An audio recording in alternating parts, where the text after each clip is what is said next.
पाटुरी मलिता जग माहे महानो पाटुरी मलिता जग माहे महानो कैसे करो मैं माता सर्वखानी कैसे करो मैं माता सर्वखानी पाटुरी ममता जग माहे महानो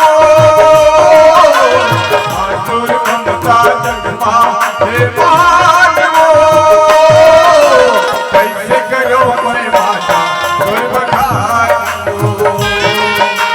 कैसे करो मैं माता सर्वखानी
उन्हीं के लाल हम सारे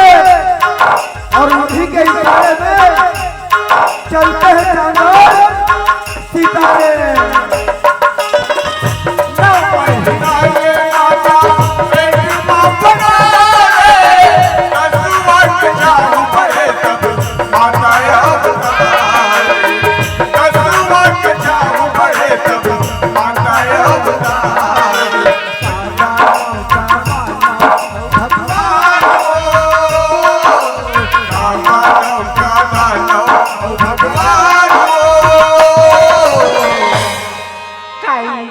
करो मैं माता सर्वखानी कैसे करो मैं माता पाटुरी ममता जग माहे महानो पाटुरी ममता जग माहे महानो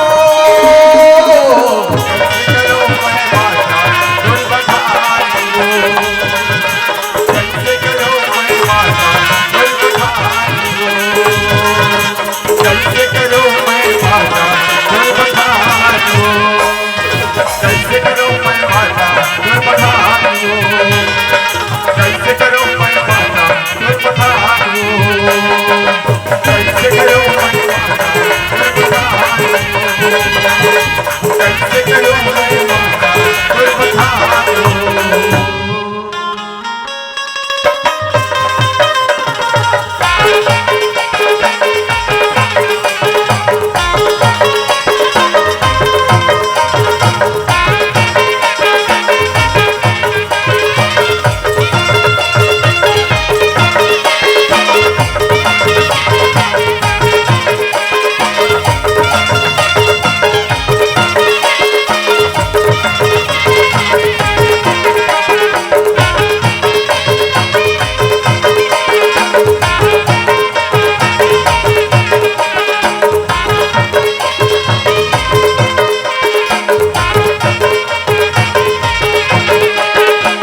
जोहार संगवारी हो।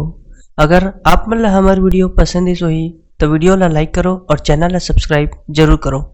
और हाँ, बेल आइकन ला जरूर दबाओ ताकि हमार नवा अवैया वीडियो आप मन ला सबले पहले मिले। जय जोहार, जय छत्तीसगढ़।